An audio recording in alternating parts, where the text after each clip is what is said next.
Welcome to Community Updates. I'm Victoria Straight. And I'm Emmanuel Ortiz.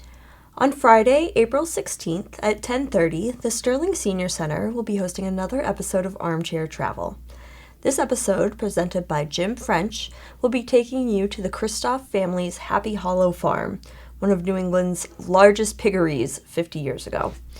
The Zoom meeting ID for this episode is 895-3852-7554.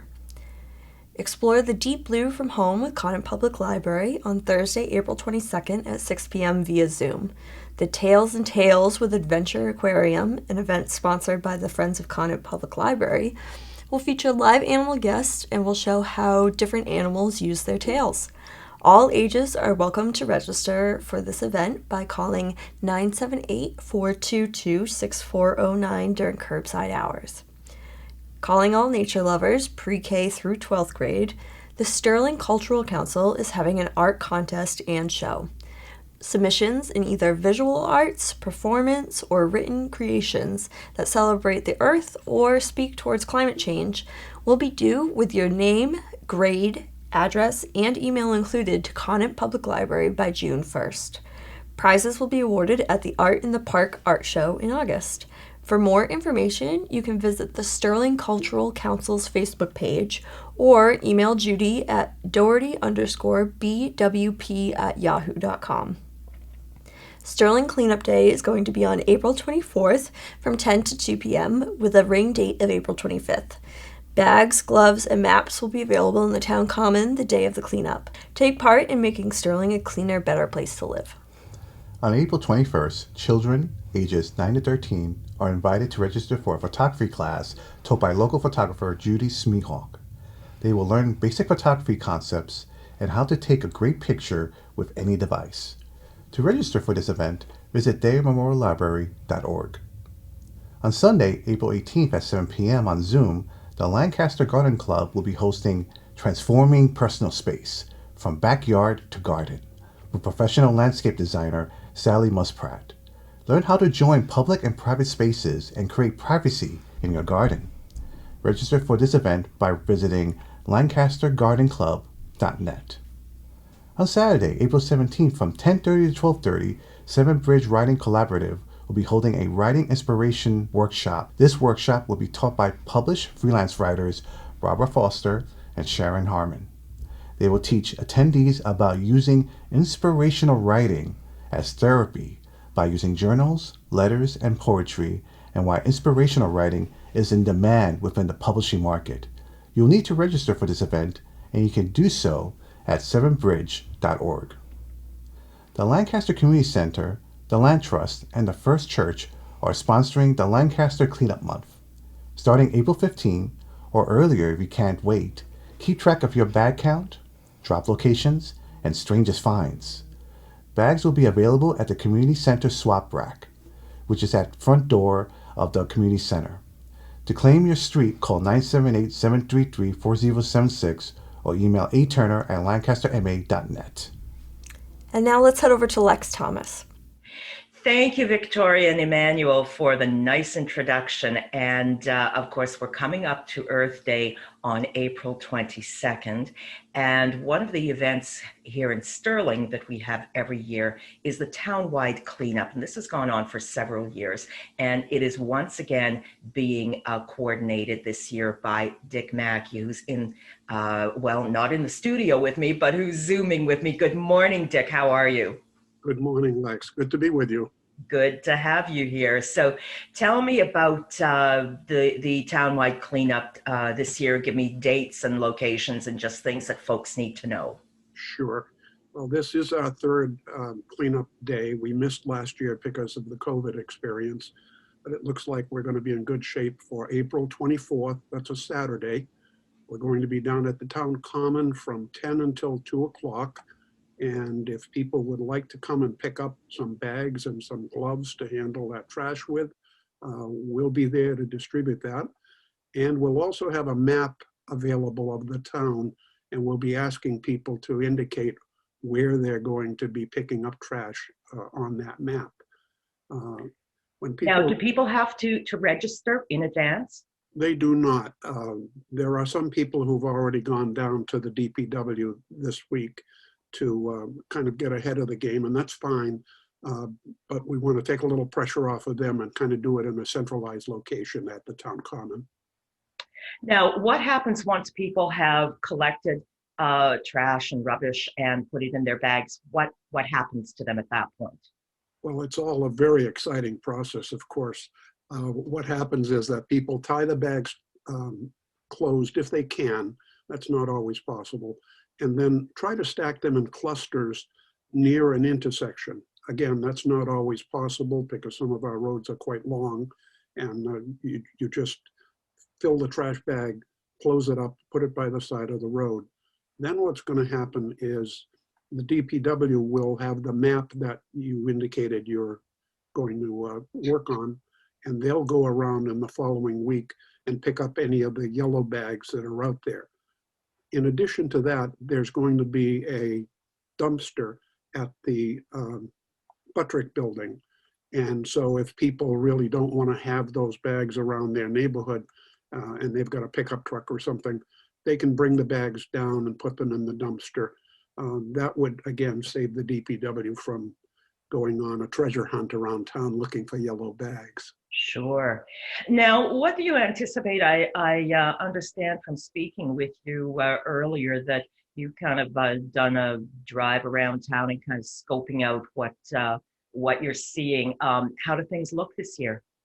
Actually, it looks pretty good. I was talking to my wife yesterday afternoon after I came back, a little tour, and I said there are, if I grouped it into light litter, medium litter, and heavy litter, there were only a couple of locations that I happened to drive on that I would definitely classify as heavy. The rest of them are pretty good, especially in the residential areas where people tend to keep up, the front of their property, or they might be helping their neighbor, who wasn't able to do it, keep up the front of their property on the street side.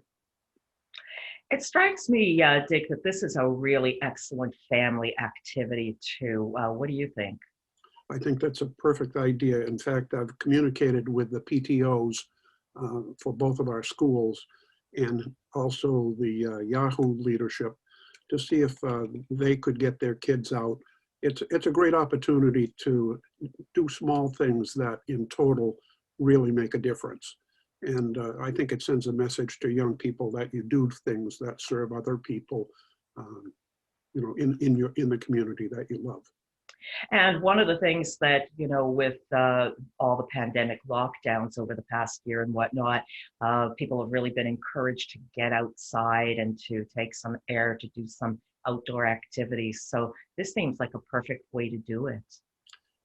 I agree. And because it is out of doors and people are very widely spaced, in this kind of an activity, I think it's a perfectly safe function. The only thing I'd bring up about safety is that, it is a concern of ours. And when you come to the town common, you're going to get a sheet of paper that basically says, here are some of our suggestions. And the first one is be aware of your own safety on the side of the highway. And we've certainly communicated with the police chief, but his staff can't be everywhere on a day like that. So we have to be, very careful, especially if you have younger children near a roadway.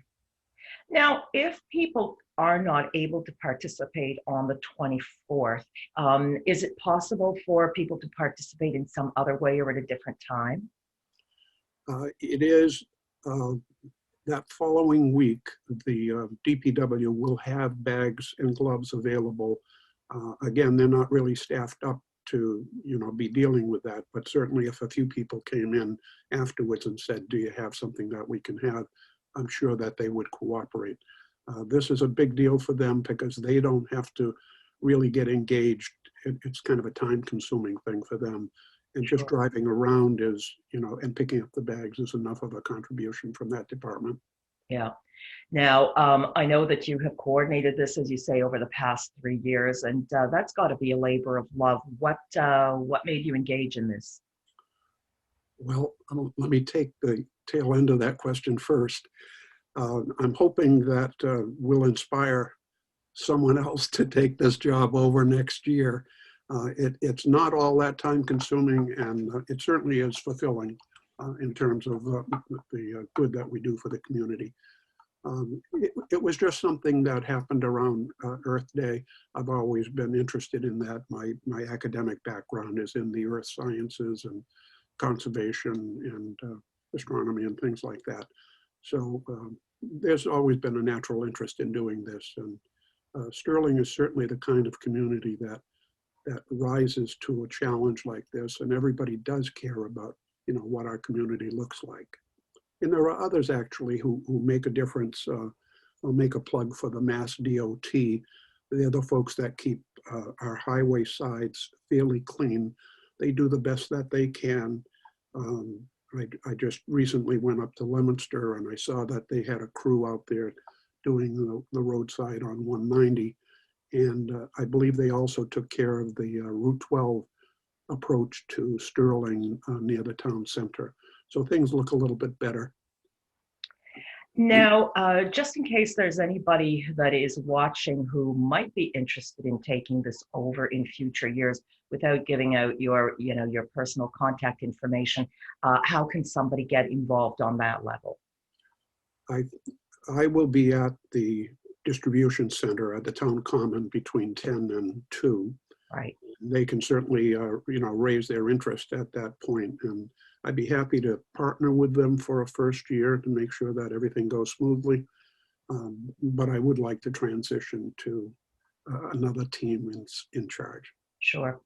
So now, once again, to wrap up, this is Saturday, April 24th. Give us the time and the location again. The time is 10 to 2 o'clock, and the location is the town common. There'll be a tent set up there, and we'll be distributing goodies for you and have you mark that map, and off you go for a couple of hours of fun. And you've just said for a couple of hours, so 10 o'clock is not a firm starting time. If you can't get there until 11 or noon, that's fine too. Just come on out and grab a bag and some gloves and get going, right? Absolutely. Thank you, Lex. Wonderful talking to you, Dick. Good luck with the event. I hope to see you there. And back to the studio now to Victoria and Emmanuel. Since Earth Day is around the corner, on my bookshelf this week is Watership Down. Watership Down is an adventure novel by English author Richard Adams. Set in southern England, the story features a small group of rabbits. Although they live in their natural wild environment, they are anthropomorphized, possessing their own culture, language, and mythology.